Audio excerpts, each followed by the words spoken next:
Wait, I gotta look at the camera, Hi there. Nope. Hey there. Nope. Screw it. Hey there. I'm Lauren. Welcome to Food for Thought, my brand new YouTube channel. Shit. Oh,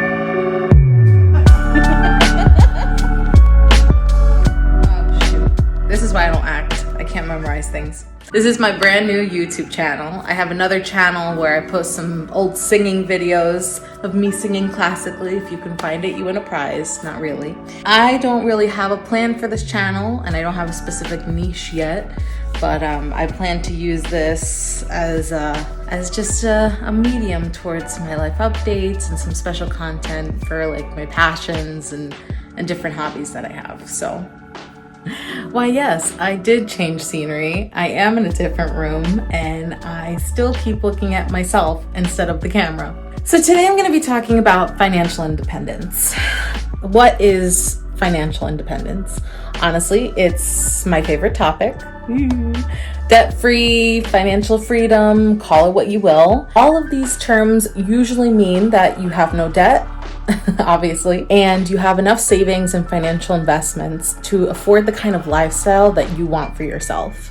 And this means growing savings that essentially allow you to either retire early or pursue a job that you want without having to be dependent on a certain salary expectation every year. So you might have heard of this concept as maybe the FIRE movement.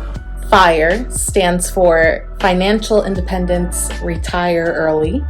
I won't be going into that today, but if you want to learn more about this, please comment below if you're interested in hearing more or learning or just my thoughts about the whole process.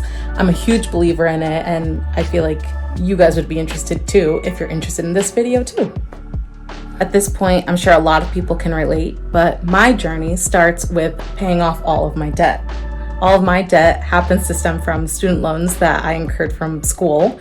I went to a music college and unfortunately came out with over $200K in combined student loan debt. It's shocking, I know. Please pick up your jaw from the floor.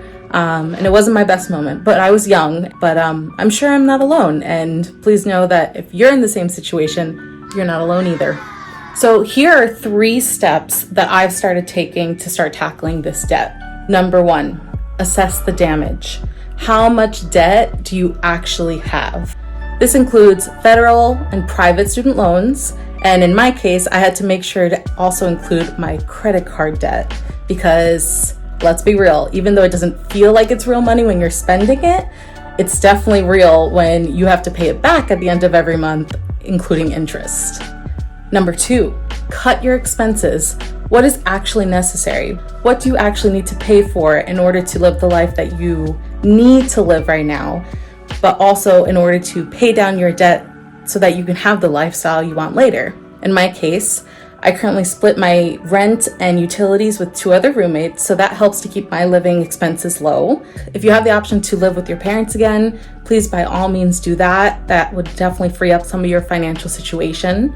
I started using more coupons and circular deals while grocery shopping at my local ShopRite.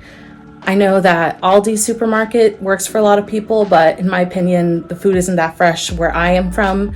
But that's just my opinion. It could be different in a lot of different places. Negotiate all of your bills. This could mean your cell phone bill, maybe switching to a different provider so that you have a different plan.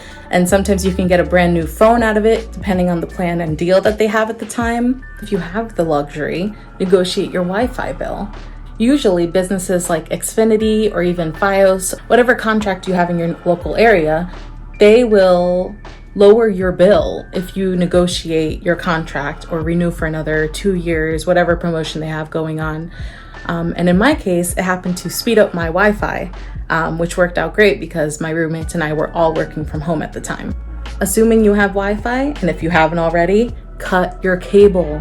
Invest in Sling TV or just pay for the subscriptions that you know you watch shows on, like Hulu, which also has Hulu TV. But if you're trying to save some money, do Hulu with ads, Netflix, or even Apple TV. There are so many subscription options available now so that you can still save money without breaking the bank and without sacrificing your favorite things. Also, do you have Amazon Prime? I bet you do. But did you also know that your Prime membership also includes Prime Video? Prime Video includes all these different movies and shows and some really great originals, just like Netflix. So if you don't want to part with your Prime membership when you are assessing your budget and your expenses, that's something that you can keep when you're trying to cut your expenses down. Last but not least, I quit my gym membership. I invested in an inexpensive exercise bike and pay $12.99 or something for the Peloton app, all without buying the Peloton bike. It's a nice little loophole that actually helped save me a lot of money in the long run. I'll put a link in the description below so you can see the bike that I purchased, which I just love. And number 3, increase my income so that I can aggressively pay off my debt. There are so many methods that I know people use to pay off their debt, but have you heard of the Gordon Ramsay debt snowball method? This method involves paying your smaller debts first to get them out of the way before moving on to your bigger debts. I've heard people call it the tackle the easy jobs first approach. There are other Gordon Ramsay methods that I've heard of that also allude to a sort of snow analogy, but this method in particular works with my current financial situation. If you want to look for other methods, I welcome you to look more, Google search it. He's not the only financial guru, but when I was doing my search on how to tackle debt, his name came up first. So this is the method that I'm using at the moment. And it goes without saying, in order to aggressively pay off your debt in a short amount of time, you still need to increase your income. So in addition to finding a new job that paid me a higher salary, I also started finding some side hustles to start working on that helped contribute to either a passive income or just something that worked with my current busy schedule and my current skill set without having to spend money on a certificate after 6 months or even adding on a new degree that I didn't really need right now. These options included becoming a notary public and loan signing agent in New Jersey. Although in New Jersey, there is a cap of how much you can charge per signature, as a loan signing agent, you can actually make up to $150 to $300 per document signing that you have. And if you become a mobile notary, you can actually charge travel fees depending on how far you're willing to go. Try selling some items on Facebook Marketplace or eBay. It's true when they say that one man's trash is another man's treasure. If you stop at your local flea markets or garage sales or speak with some family members that are giving away some trash, you might be able to resell these things on either the marketplace or eBay and end up making some bank depending on what they're reselling as in these particular places. I know that there are some rare figurines that are going around eBay that are selling for $50 and up. And I'm sure you've heard of the Beanie Babies that get sold for $3,000. If you have some vintage things laying around, they might be worth more now than you thought they were back then. So check in your closets, basements, and check your local markets, and you might be able to find some real finds. And one additional tip I can say is sell with the season. Summer's just around the corner, so as you can imagine, people are looking for air conditioners. So if you happen to have an old air conditioner, or let's say you're moving from one apartment to another and you have a spare one that you just don't need anymore, you can bet your bottom dollar that someone is looking for that air conditioner and you can sell it for a pretty penny.